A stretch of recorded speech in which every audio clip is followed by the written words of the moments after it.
going to start now. So this evening, we're going to talk about the love of God.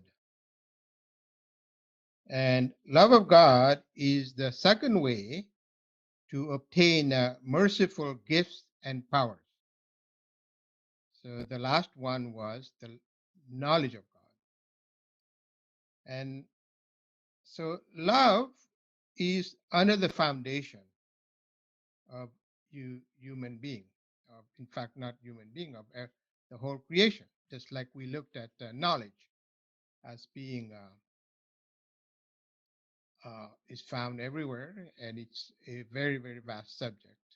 So similarly, love of God is also very vast, and we'll just try to probably get a glimpse of it. Uh, but the more important thing that we hopefully will gain, is how to obtain the merciful gifts and powers.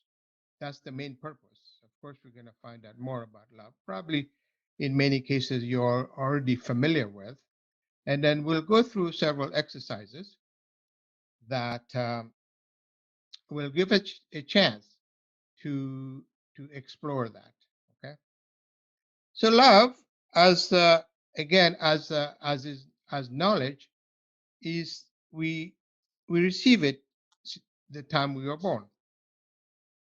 Uh, there's lots of love the time we were born, from mother, from father, from the doctors, from grandparents, and there's a lot of joy. There's a lot of joy and gratefulness when someone is born in this earth.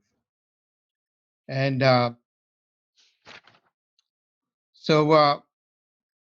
but love of God is very different than other love. Okay, that's what we're going to explore. And we will also explore that love and knowledge are intertwined. Like knowledge, love is immeasurably vast. In the hour that we're gonna spend here, we're gonna just touch the very basic aspect of love. Okay, and discovering the love of God is not easy. In fact, there are many, many obstacles, and we'll try to look at some of the obstacles and see how we can remove them.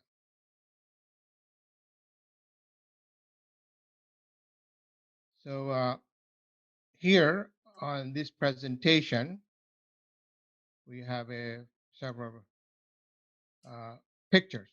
So Trish, so Yes. we have several pictures here. Well, in the middle it says love is manifested at all levels of our existence. Okay, in fact, it should say at all level of creation. In fact, and so you can see we're gonna just look at a few different ways love is manifested. So at the top front, top right side, we have a lion and its two cubs are on his paws, and then under its neck. So is that love or what? Right? It's very telling. Uh, so, Catherine, what do you think? What is that? What that picture? I know you love nature. So what do you see in that picture? Pure protection. And that's all? And love and motherly. Yeah. You know. And see how that lion is so dedicated, right? Yes. Dedication and commitment and loyalty. Loyalty, and see how comfortable those two cubs are. Beautiful. Yeah. So this is what we need when we come to this world.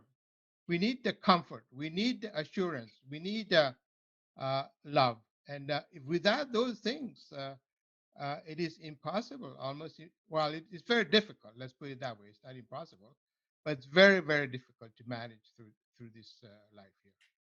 And then, Krish, so at the bottom we have, I think it's the solar system. It looks like the sun and a whole bunch of planets moving around. in circle. So Mm-hmm. Oh, nice. yeah, go ahead, Yeah, Trish. no, beautiful. Sounds beautiful. Yeah, and again, you see how these planets, they are so obedient. They execute perfectly. And what is keeping them around the Earth, uh, turning around every year the same amount of time? There's no give or take in even seconds. Is love. And what is that? Is gravity. Gravity uh, is another form of love. It's attraction, right? So and then and then we got another picture on the top left. We got a sun, and I think looks like a sunset. We got a beach, and probably an ocean or a lake. And that in itself, you see that we are seeing the love from the sun to the earth. What do you see in it, Catherine? I'm asking you this question. I know you love nature. So what do you see? Beauty.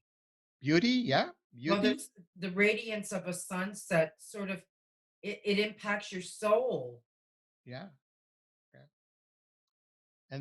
And then on another picture we see on the bottom left, we got someone waving there's a whole group of people waving the Canadian flag. So we have all kinds of love. We have the love for the weather, for your country, for your pet, for your everywhere. So so what happens if we don't get enough love? What happens, right? What happens? How is life without love? Any It's Very thoughts? sad. Very, very Very, sad. Okay, Varka, yeah. yeah, you saying something? Yeah, it's sad. It's dead. If Yeah, we very sad. don't have love, we're sad Yeah, we are and depressed, and we do depressed. not enjoy this life fully. Uh, Mhm. we are deprived of growth. We are deprived of many things, right? So love is essential, but also we have to love other people too, right? Just we don't receive love, we also give love. So there's also that aspect of love. Mhm. All right. So okay. So now we're gonna move on to the next. So here's a quotation from Abdu'l-Bahá. So who would like to read that? In the world of affairs, organization in itself is power, yet disharmony flows from it. But in the world of the kingdom, where love is the law of organization, unity radiates from its power. In the world of hearts, the heart is an organ, but when the breath wings its flight with love, the organic heart turns its way back to the mineral kingdom. The heart that seeks only the center of self has never left the kingdom of nature, but the heart that is enkindled with the love of humanity is already on its way to the world of God. Yeah. So any thoughts on that? Trish, did you get that quotation? Yeah, now that's clearly because I'm just hearing it. Jack read it so lovely. It is, it just hits you, right? It just hit me very deeply. The language is exquisitely beautiful, and it just hits you in the heart when you hear the words, right? Um, it's it's it's like the way you're on the way to the world of God when you move away from it being just on now obviously through natural world you connect with God, but it's going beyond in terms of into the spiritual realm, Yeah. So into the world of, so it's becoming spirit, right? So you're not just focused.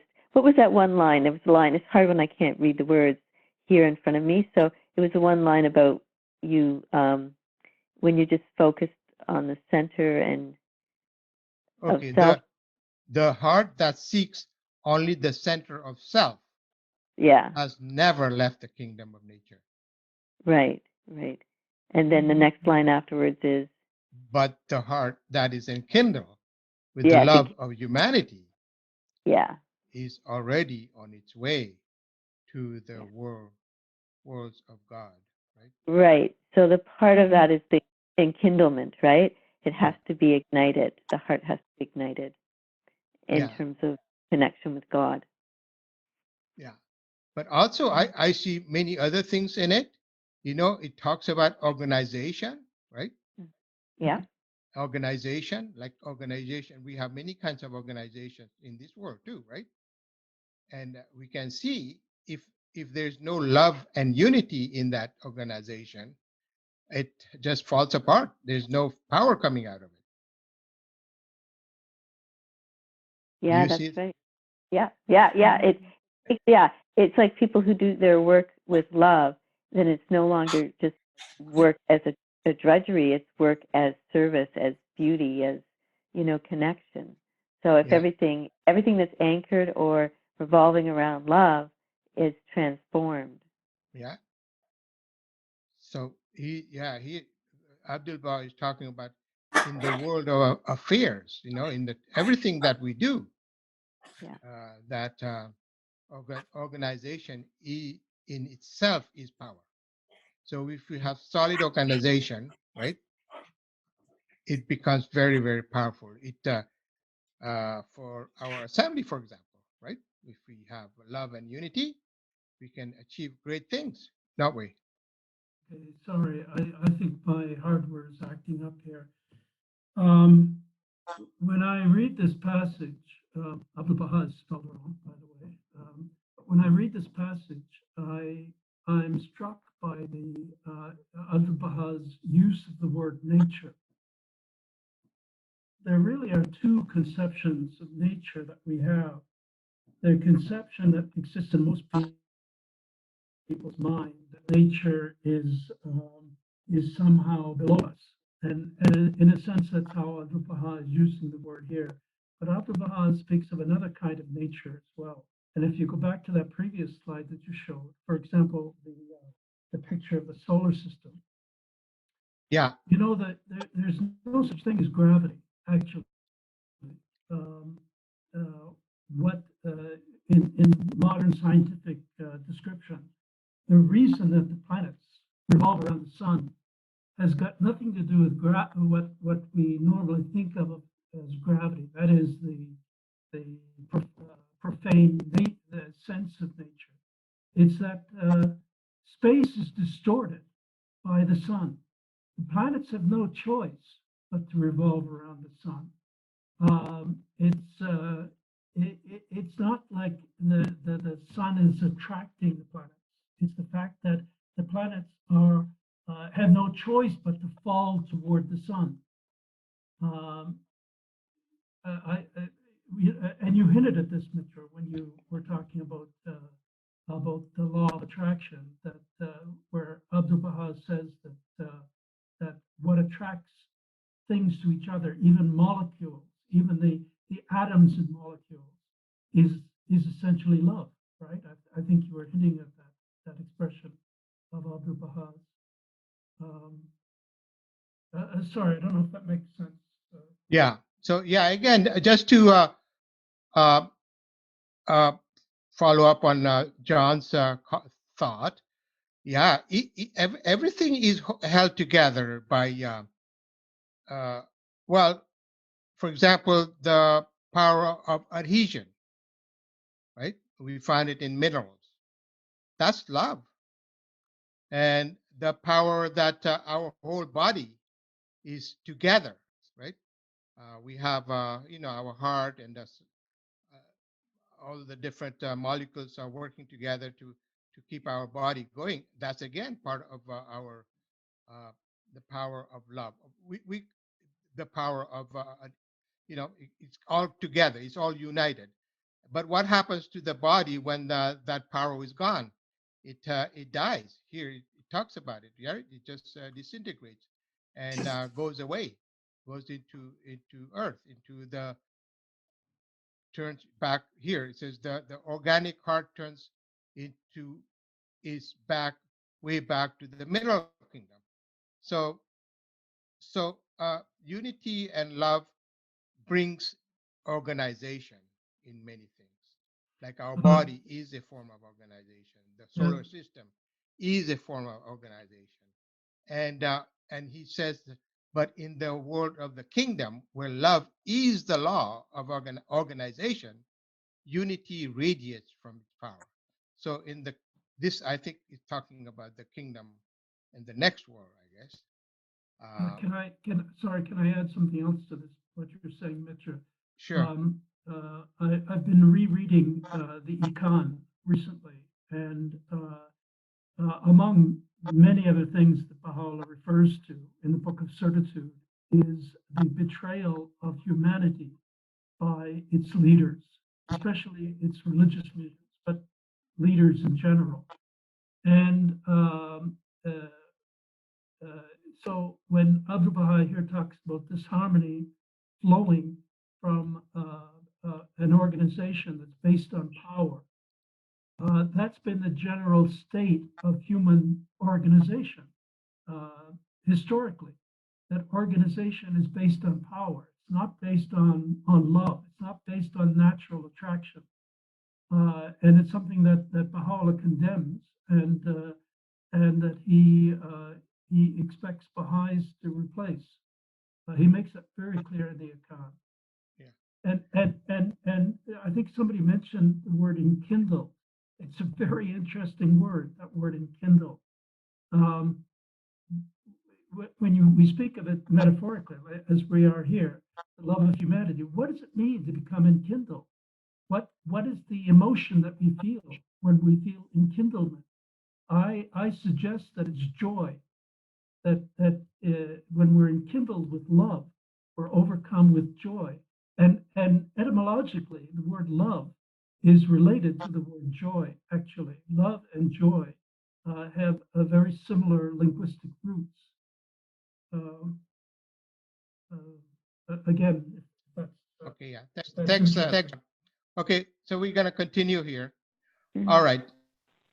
Here is about the kingdom. Remember, this word kingdom keeps appearing in many of the quotation. Okay. Just want to say a few things about that. There's a saying. It says, "Thy kingdom come, thy will be done on earth as it is in heaven." Does that sound familiar to you? Anybody? Yeah. The Lord's Prayer. Okay, Lord's Prayer, yeah. Yeah, it's the Lord's Prayer, right? Yes, it is. Who said that? Is that Jesus who said that? Christ. Oh, can you hear me? Yes. Oh. So, thy kingdom comes, thy will be done on earth as it is in heaven, right? One thing I wanted to say is that that's a promise, right? From by Jesus. It's that the kingdom will come as it is in heaven, and that's what we are building here, right? And it talks about the organization in the kingdom. Maybe I think it's in the next word. It will be the same kind of organization will happen here, right? And I think it was Jack who asked whether there will be paradise. Is that right, Jack? I don't remember, but it sounds good. Sounds good. Yeah. Okay. And well, as we build this kingdom, I think we will see more and more the paradise that is supposed to happen here. Okay. So anyway, we'll talk more about the paradise a little bit later. One thing I've always wanted to know, no one's been able to give me an answer to it, is why do we only see paradise after we pass on from this life? We never seem to encounter paradise in this material life. Why? Except, Okay. So you want me to give you my answer to it? I can give you now. I've thought about that in the last week. Okay. Uh-huh. And the word paradise will appear many times on my presentation. So let me deal with it right away. Okay. Okay. When last week, when everyone was talking about going to the Holy Land and going to the the Baha'i gardens, everything there, that, and Catherine, you said this, Jagger, that and Mitra, who worked there for a number of years, 4 years, said that is paradise on earth. Like, being there, you feel like you are in paradise on earth. So in answer to your question, Jack, I was just thinking, when you go there, is that not how you felt when you were there, that it was paradise? Yeah, I guess you're right, but not being able to compare it to anything that I'd experienced before, I would say that it's probably as close as I came to being in paradise. Yeah. Being in Haifa. Yeah. Yeah, and isn't paradise a state of mind too, right? Like Absolutely. Absolutely, Trish. I think Niagara is absolute paradise. I think we live in absolute paradise. Through this pandemic, I've been driving around Font Hill, the Parkway. We live in absolute paradise. Yeah, I agree with you. Yeah. Yeah. Yeah, even the 4 seasons, like for me, for many, many years, John and I only have seen summer and spring, but no snow. So the snow, to me, the way it falls on the trees and covers everything is like paradise. That's nice. John, you should come and see it. At the risk of being reprimanded, can I interject something about paradise? Sure, I'd love to hear it. My name is John Milton, but people meet me and they say, "Oh yeah, I've heard that name before." And Paradise Lost. Sorry? You wrote Paradise Lost. And Paradise Regained, exactly. For people who are not as classically educated as you are, is that Timothy who said that? Catherine. Sorry. John Milton made a very interesting statement about paradise. What he said was the mind is its own place. Yeah, I'll read the quotation. The mind is its own place, and in itself can make a heaven of hell, a hell of heaven. And by heaven, he's referring, of course, to the concept of paradise, right? So we carry around with ourselves the capacity to live in a paradise, or that is a heaven, or in a hell.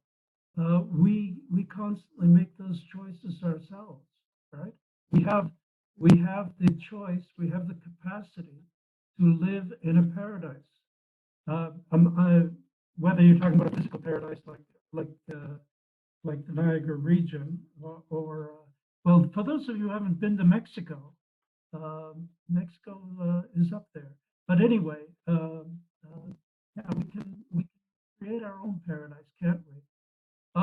Some of us are luckier than others in having the resources, but yeah. Yeah, I'm glad you brought that quotation up. That is, a very well, obviously wise, but just sort of the symbolism of, in terms of it being, well, just how we can do it to ourselves. We can do it to ourselves. Everything is through, and that's it essentially too. When you're remote from God, when you're far away, then it becomes hell. Versus when you're close to God and connected, you're in paradise. I'm sorry, Mitra. Yeah. John was just giving us a beautiful explanation. We were all sharing about paradise. Could he please finish? Okay, sure. Go ahead, John. Yeah, go ahead. Thank you. Okay. Thank you. Thank you, John. It's very clear when you read the Akan that Baha'u'llah is, in this case, it's the Bab's uncle, but any reader, of course, that Baha'u'llah is challenging us to recognize that a revelation, that a new religion is a metaphorical understanding and a metaphorical challenge to people's concepts of paradise. There are so many conservative fundamentalists, maybe evangelical Christians, Muslims, Buddhists, Hindus, whatever, who believe that these things are physical. That when you die, if you're a man, you're going to have what is it, 72 virgins. I wouldn't know what to do with them, but or that when the end of the world comes, or the end of the age comes, all the dead bodies will be resurrected. Morka has explained to me that for those very fundamentalist Muslims who believe that the bodies will be resurrected, they'll be naked, right? And there are many Christians who believe this, right? That will be entry into paradise. That our eyes will migrate to the top of our heads, so that we can't see the people of the opposite sex naked. That's how ridiculous these physical interpretations of these profound spiritual metaphors really are. So every religion, every revelation is a new paradise, is a new garden of Ramon. Is there anything else on this quotation that we would like to talk about? All right, moving along. Okay, so reflection now. Does knowledge and love go together? Yes. Yes. How does that do? How does that work? Well, if you love God, then you'll seek for knowledge. If you love God, you seek the knowledge. Okay, yeah, that's one way. You seek knowledge, yeah. And what? How else? How about in this world? When we love something, we want to know that thing too. If we love somebody, we want to know that person too, right? Don't we? Absolutely. Right? And Uh, sometimes the more you get to know someone, the less love you have for them, unfortunately. yeah. Well, the more, yeah, exactly. Yeah, Rosa, go ahead. Continue on that That's theme. what I was gonna say. Oh, you've been there. You've been In there. the physical world, I, for one, and I know I had this conversation with many of my friends, that the way you fall in love with another individual or another human being, maybe by the looks at first and the physical attraction, but what deepens that love is the knowledge that you gain from getting to know them, and um, in every little bit of about them, how they think, how what is their outlook on life and all of that, and that in itself made me, in my life, I've experienced falling completely out of love with an individual and thinking, how did I love this person, when it was the knowledge that I gained, it was, not loving his personality.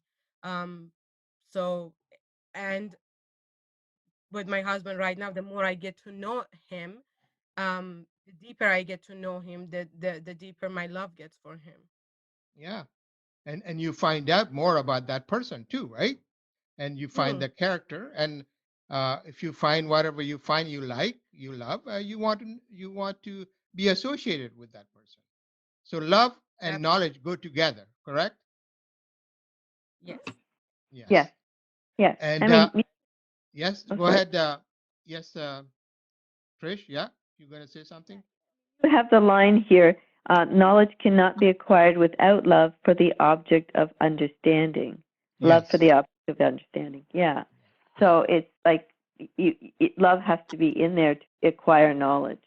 Exactly. And for things too, if you love being a teacher, let's say you want to teach, or you love mathematics, for example. The more you know more about it, you want to love more mathematics, and so on. In the same way, with anything, right? And Yeah. also, here's the problem with love and knowledge. And sometimes, when we love things, material things too, right? Material things. Uh, we we love that material things, and we want to know more about it, and we can devote the rest of our life in that material things. It could be a car, could be in acquiring power and acquiring knowledge. Oh, by the way, yeah, when we talk about power here, this is good power.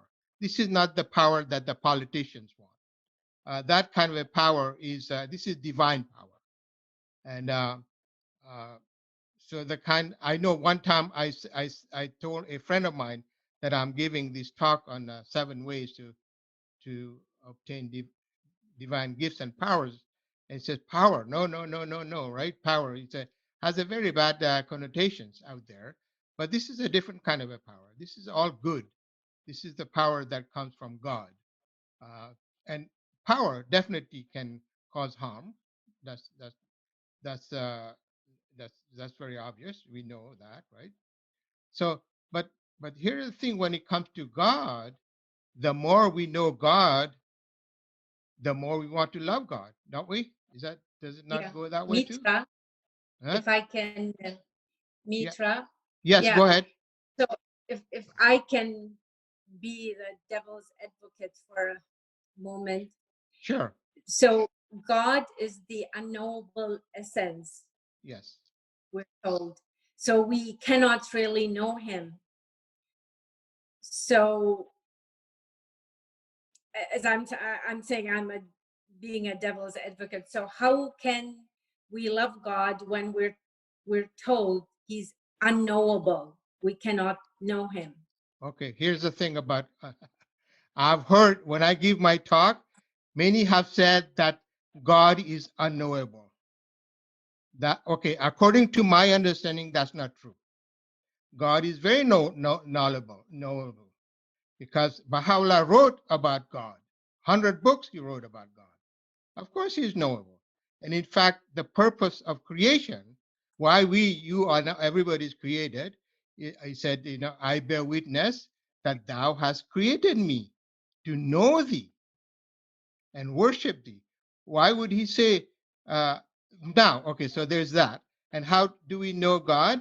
Well, through, of course, we looked at in my last 3 presentation, through the self, through the manifestation, through nature and Holy Spirit and so on. And but the essence of God is unknowable. There is a distinction. It's the essence. So do I know essence? Do I know essence of anybody? No. Do I know what is the essence of creation? I don't know.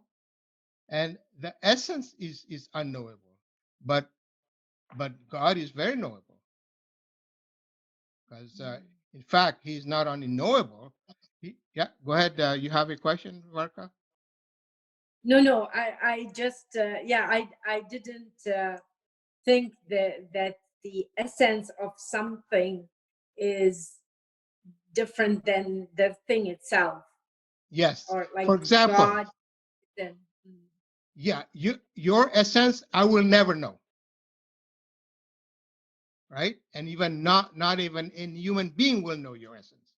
But people know you. John knows you. Your friend knows you. Your character, your personality, what you know, what you don't know, what you can do, what you can't do, and that's what we know about God.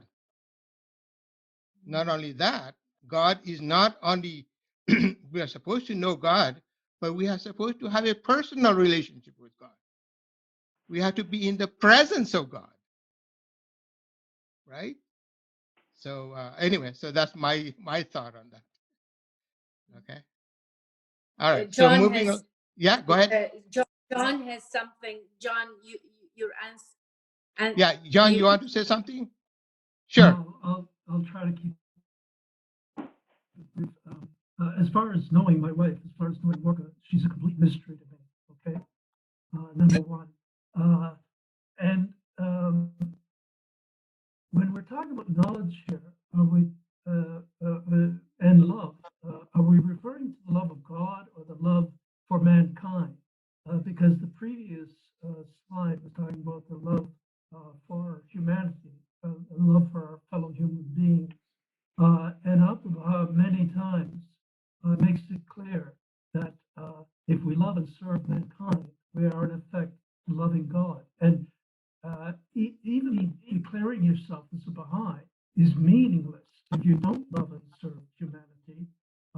and you and even those who don't declare as Baha'is and who love and serve humanity are actually living the life of a Baha'i. So knowing, and what does it mean to know humanity? I think it means to know that human beings are essentially divine. And this goes back to the Buddhist practice of venerating each other, because what we're really venerating is the divine inside everybody. Yeah. Anyway, John, in the last few presentation, we looked at that each of us is created in the image and likeness of God. So we are divine, very sure we are divine. And so we're going to look at, again, yeah, you're right, John. Love of God and love of humanity go hand in hand. Okay? So we're going to look at that a little bit later. Okay.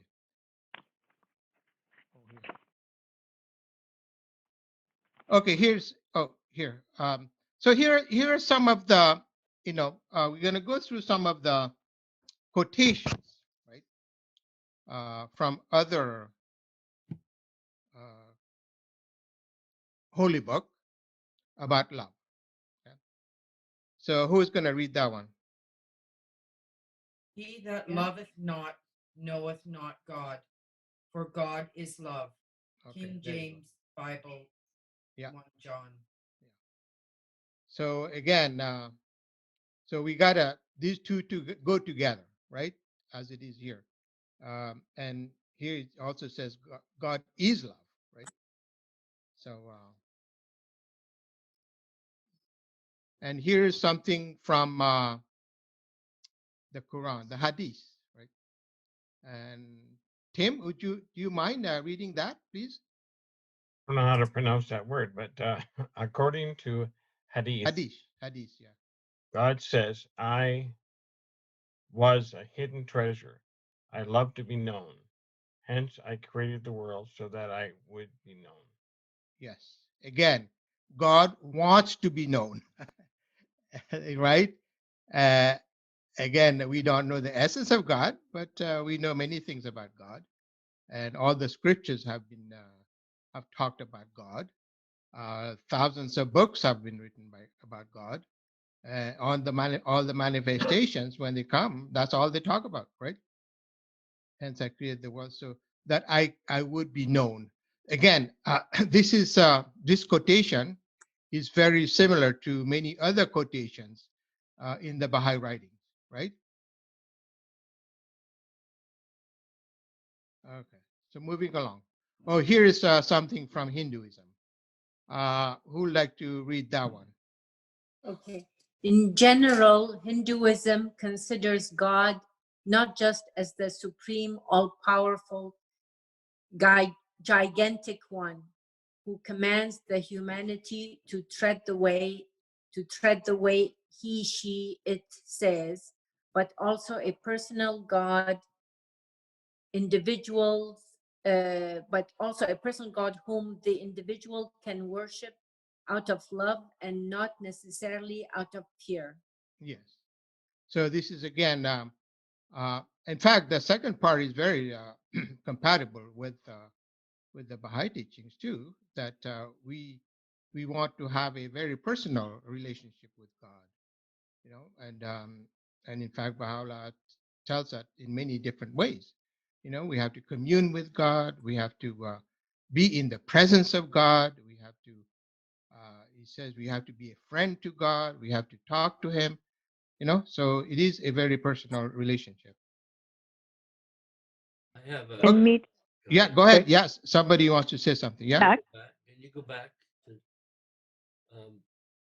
I thought that in Hinduism, being an Eastern religion is not a monotheistic religion, but a religion of many gods, and therefore there isn't a supreme, all-powerful, gigantic one if there are many gods.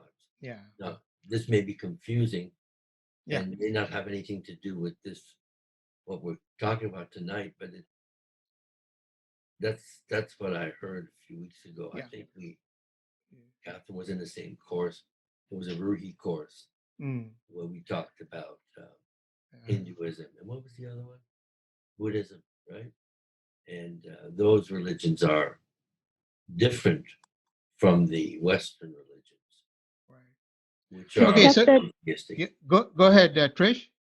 Yeah, except that in Hinduism, there's different philosophies, the 6 philosophies. So if you're looking at Vedanta, and there is like the absolute, there's relative, and all the ideas of, the many gods are just like, they're just the attributes of God, right? When you talk about the polytheistic type of, the god of war, the god of thunder, lightning, or whatever. But there is the absolute God. So that is the concept of sort of the overarching kind of thing. So there's different, within Hinduism, there is those 6 philosophical systems. So it's sort of different takes on it. So you do have a sense within Vedanta, especially Advaita Vedanta, that there is a the oneness, right? There is the one. So it's it's in depth going into it all. And there is a book called Hinduism and the Baha'i Faith. If you want to take a look at that sort of goes into more detail. I have that, but the essence really is, it's all about oneness within Hinduism. It's all about oneness.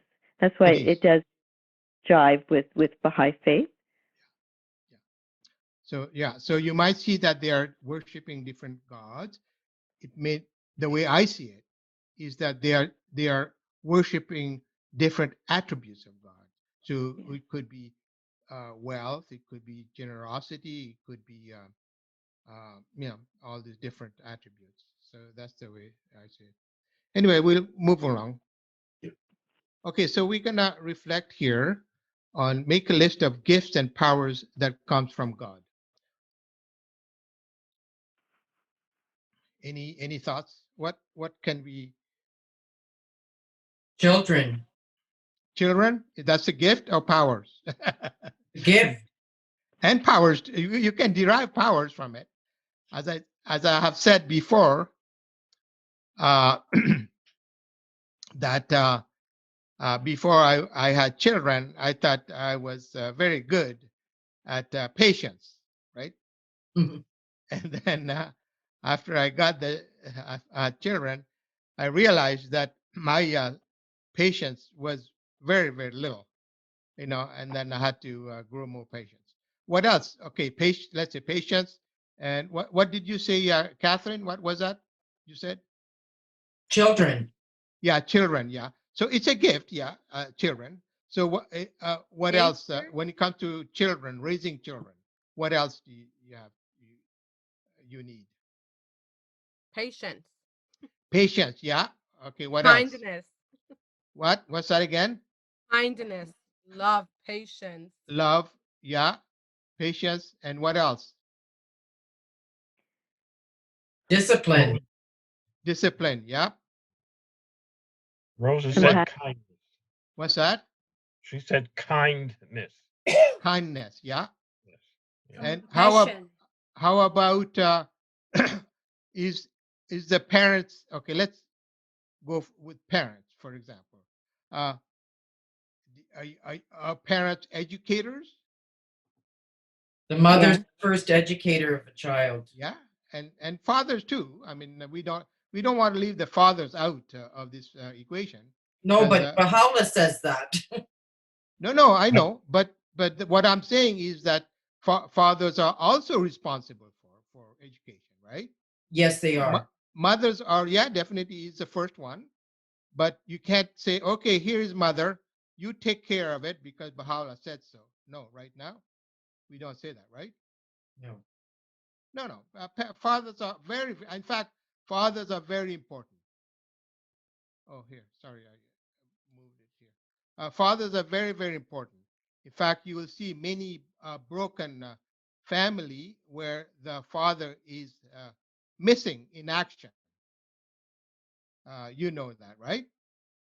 And those children, they suffer a lot, right? Don't they? So fathers are very important. Both are important, mothers and fathers.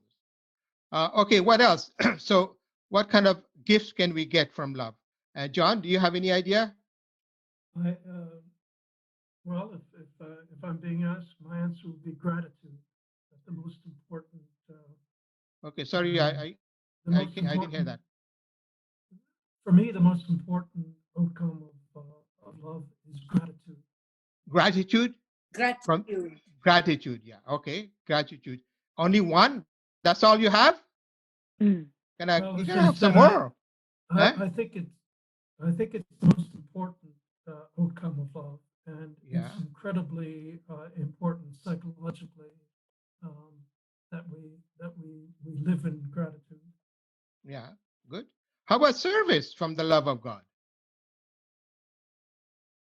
The service comes from out of it, from love? Yes. It does? Yeah. Yes. Yes. Service. Service. How about creativity? Yes. Right? Equity. How about compassion? Yeah. How about sacrifice? And acceptance. And acceptance, right? So and some of these things they are gifts, right? Gifts in the sense that we get it without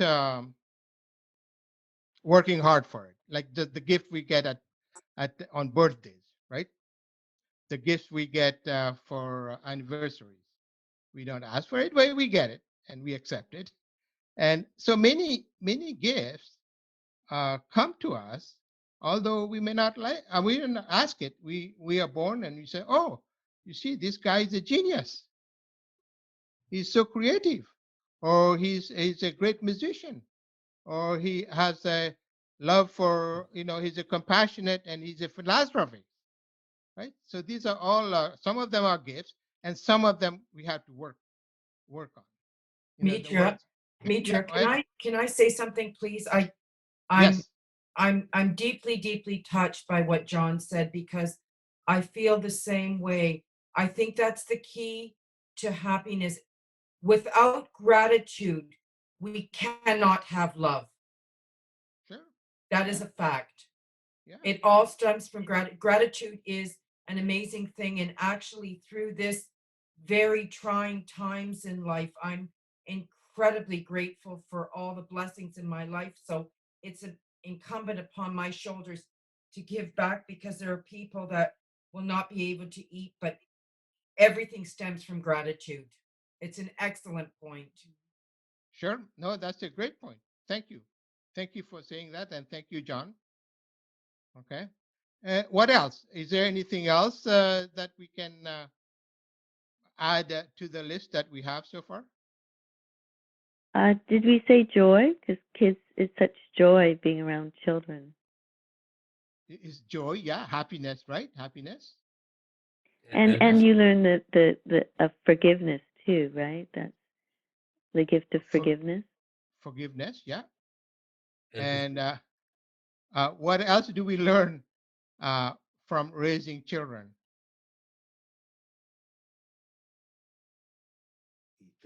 Unconditional love. Unconditional love, yeah. How about humility? Mm-hmm. Huh? Yes, yes, yes. Humility, right? Because we have heard, when I wasn't married and had children, oh, I knew everything about raising children, right? So when I had children, I found that how challenging it was, right?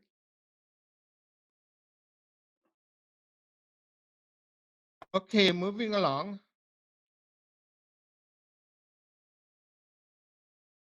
Now the question is, what is love, right? What's that, Mitra? What did you say? I didn't hear you. What is love? How do you define? Caring about others.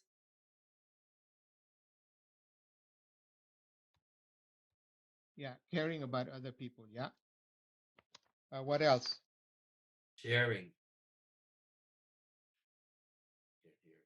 Sharing. What's that? Sharing. Sharing. Yeah. And what else?